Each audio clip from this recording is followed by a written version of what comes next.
ಯೇಸು ಕ್ರಿಸ್ತನ ಮಹಾಪರಿಶುದ್ಧ ನಾಮದಲ್ಲಿ ನಿಮ್ಮೆಲ್ಲರನ್ನು ವಂದಿಸುವಂತವನಾಗಿದ್ದೇನೆ. Praise the lord. ಶಾಲು.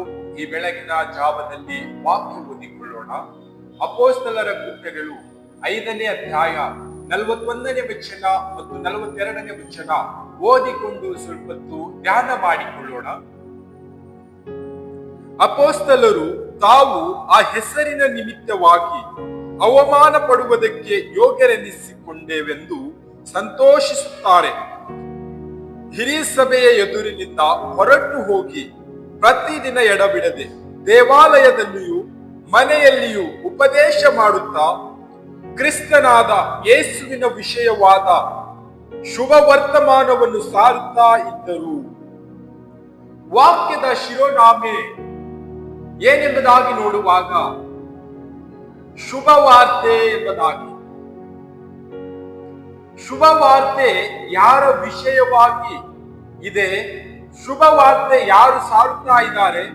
ಶುಭವಾರ್ತೆ ಯಾವ ರೀತಿಯಾಗಿ ಸಾರಲ್ಪಡ್ತಾ ಇದೆ ಎಂಬುದಾಗಿ ಈ ವಾಕ್ಯದ ಮೂಲಕ ನಾವು ಕಲಿತುಕೊಳ್ಳುವಂತವರಾಗ. ಈ ವಾಕ್ಯದಲ್ಲಿ ನೋಡುವಾಗ ಅಪೊಸ್ತಲರು ಪ್ರತಿದಿನವೂ ಸಭೆಗೆ ಹೋಗಿ ಶುಭವಾರ್ತೆಯನ್ನು ಸಾರ್ತಾ ಇದ್ದರು.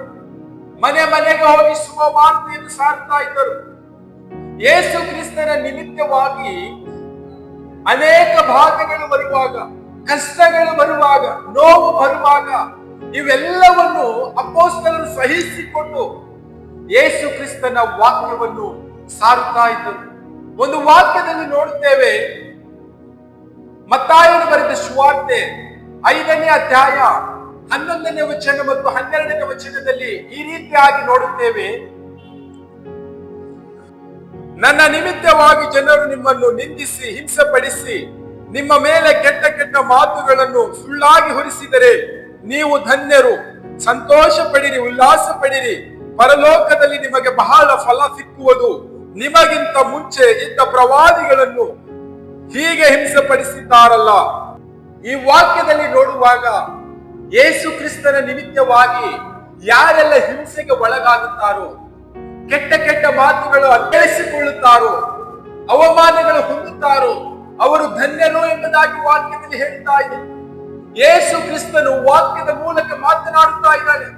ನನ್ನ ನಿಮಿತ್ತವಾಗಿ ನಿಮಗೆ ಯಾರಾದರೂ ಕೆಟ್ಟ ಮಾತುಗಳನ್ನಾಡಿದರೆ, ನಿಮ್ಮನ್ನು ನಿಂದಿಸಿದರೆ, ನಿಮಗೆ ಅವಮಾನಪಡಿಸಿದರೆ ನೀವು ಧನ್ಯರು ಎಂಬುದಾಗಿ ಯೇಸು ಕ್ರಿಸ್ತನು ವಾಕ್ಯದ ಮೂಲಕ ಹೇಳ್ತಾ ಇದ್ದಾನೆ.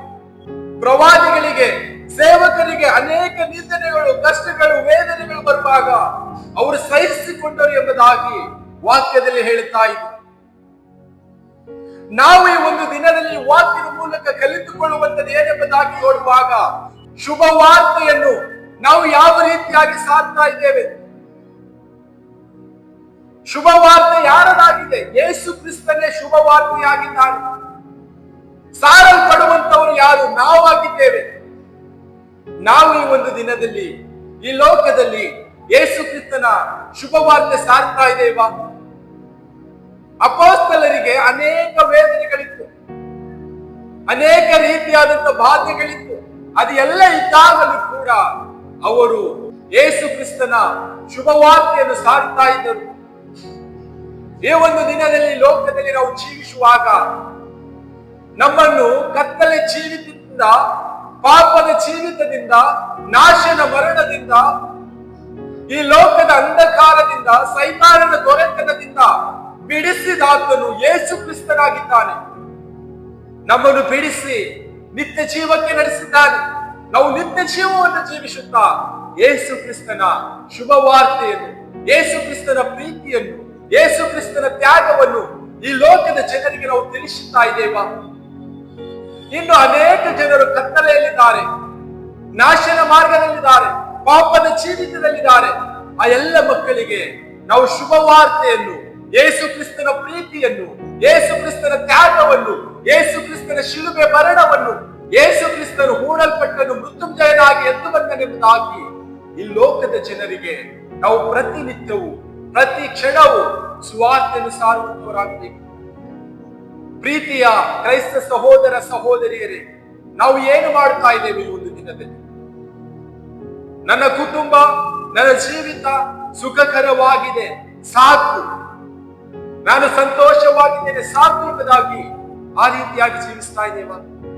ನಾವು ಆ ರೀತಿಯಾಗಿ ಜೀವಿಸುತ್ತಾ ಇರುವುದಾದರೆ ಈ ಒಂದು ದಿನದಲ್ಲಿ ಈ ಲೋಕದಲ್ಲಿ ಅನೇಕ ಜನರು ಕಷ್ಟದಲ್ಲಿದ್ದಾರೆ, ದುಃಖದಲ್ಲಿದ್ದಾರೆ, ಕಣ್ಣೀರಿನಲ್ಲಿದ್ದಾರೆ, ಪಾಪದ ಜೀವಿತ, ಕತ್ತಲೆಯ ಮಾರ್ಗದಲ್ಲಿದ್ದಾರೆ, ನಾಶದ ಮಾರ್ಗದಲ್ಲಿದ್ದಾರೆ.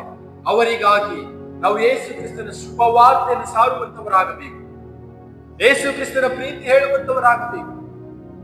ಆವಾಗ ಅಪೊಸ್ತಲರು ಯಾವ ರೀತಿಯಾಗಿ ಯೇಸು ಕ್ರಿಸ್ತನ ಶುಭವಾರ್ತೆಯನ್ನು ಸಾರಿದರು, ಪ್ರವಾದಿಗಳು ಯಾವ ರೀತಿಯಾಗಿ ಯೇಸು ಕ್ರಿಸ್ತನ ಶುಭವಾರ್ತೆಯನ್ನು ಸಾರಿದರು, ನಾವು ಈ ಲೋಕದಲ್ಲಿ ಶುಭವಾರ್ತೆಯನ್ನು ಸಾರುವಂತವರಾಗಬೇಕು.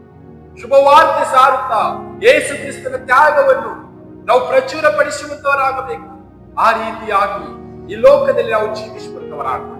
ಕರ್ತನು ಈ ವಾಕ್ಯ ನಮ್ಮೆಲ್ಲರ ಆತ್ಮಕ್ಕೆ ಆಶೀರ್ವದಿಸಲಿ. ಆಮೆನ್.